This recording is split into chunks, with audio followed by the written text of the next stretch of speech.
Renungan harian ini diadaptasi dari buku renungan harian Start Bina Warga GKI. Shalom teman-teman, selamat memulai hari yang baru dengan saat teduh. Lilin kecil hari ini tentang Tuhan memakai Yusuf menjadi berkat.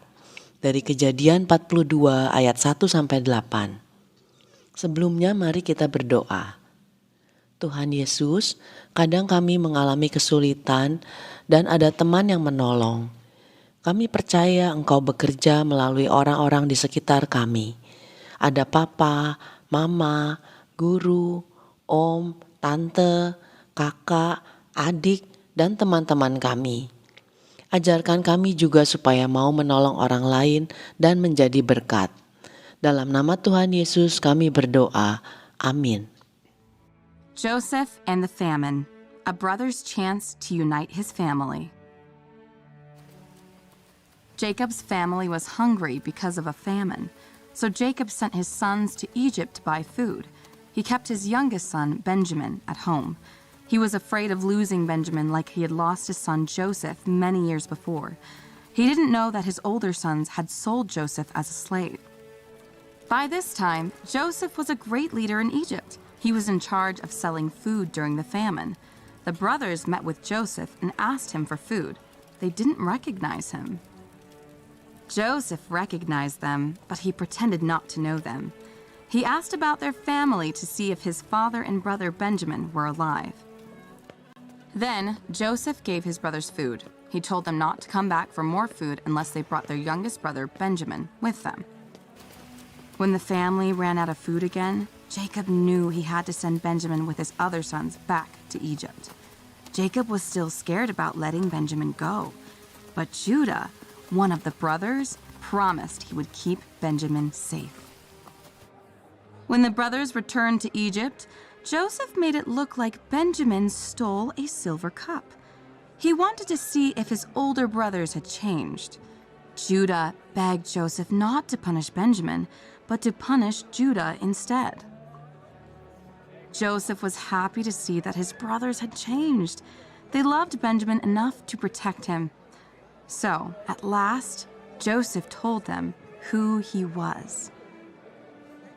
Joseph forgave his brothers for selling him to be a slave.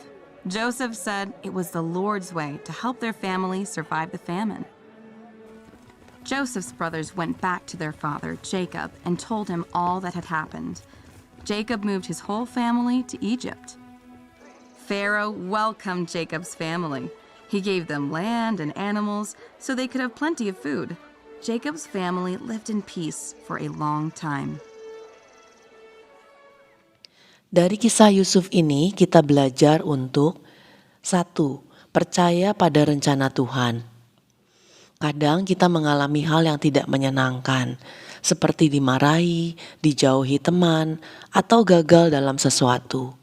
Tapi Tuhan punya rencana yang indah di balik semuanya. Contoh, ketika saya tidak terpilih jadi ketua kelas, saya tidak sedih. Mungkin Tuhan ingin saya belajar jadi penolong yang setia dan bersabar dulu. 2. Sabar dan taat.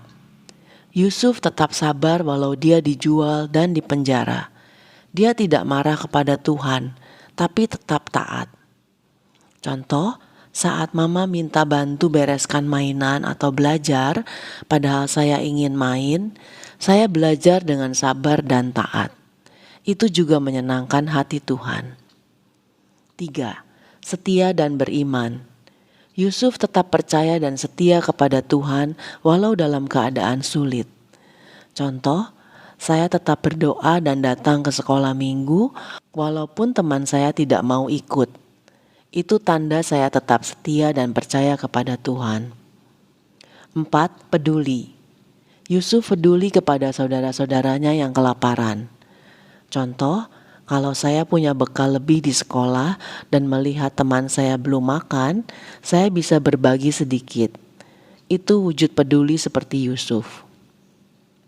5. Rajin dan tanggung jawab. Yusuf rajin bekerja di rumah Potifar dan di penjara. Karena rajin dan bertanggung jawab, Tuhan memberkati dia. Contoh, saya belajar dengan sungguh-sungguh merapikan tempat tidur sendiri atau membantu mama tanpa disuruh. Itu tanda saya seperti Yusuf, rajin dan bertanggung jawab. 6. Memaafkan dan mengasihi. Yusuf tidak membalas kejahatan saudara-saudaranya, tapi malah menolong mereka. Contoh, kalau teman saya mengambil pensil saya tanpa izin, saya tidak marah, tetapi memaafkannya dan tetap mau bermain bersama. Teladan terbesar adalah kita belajar dari Tuhan Yesus. Kasih Tuhan Yesus yang mati di kayu salib memampukan kita untuk mengasihi dan mengampuni orang-orang yang sudah bersalah kepada kita. Yusuf mengampuni dan menolong saudara-saudaranya yang sudah berbuat jahat kepadanya. Kita juga mau mengampuni dan menolong orang yang sudah bersalah kepada kita. Ayat hafalan kita, Galatia 6 ayat 2. Bertolong-tolonganlah menanggung bebanmu. Demikianlah kamu memenuhi hukum Kristus. Mari kita berdoa. Bapa di surga, terima kasih atas kebaikan Tuhan, atas pertolongan yang senantiasa Tuhan berikan kepada kami. Kami juga mau Tuhan pakai untuk membantu orang lain. Terima kasih untuk kebaikan-Mu Tuhan. Dalam nama Tuhan Yesus kami berdoa. Amin. Saya percaya Tuhan menolong saya melalui orang lain. Sampai jumpa lagi teman-teman. Tuhan Yesus memberkati.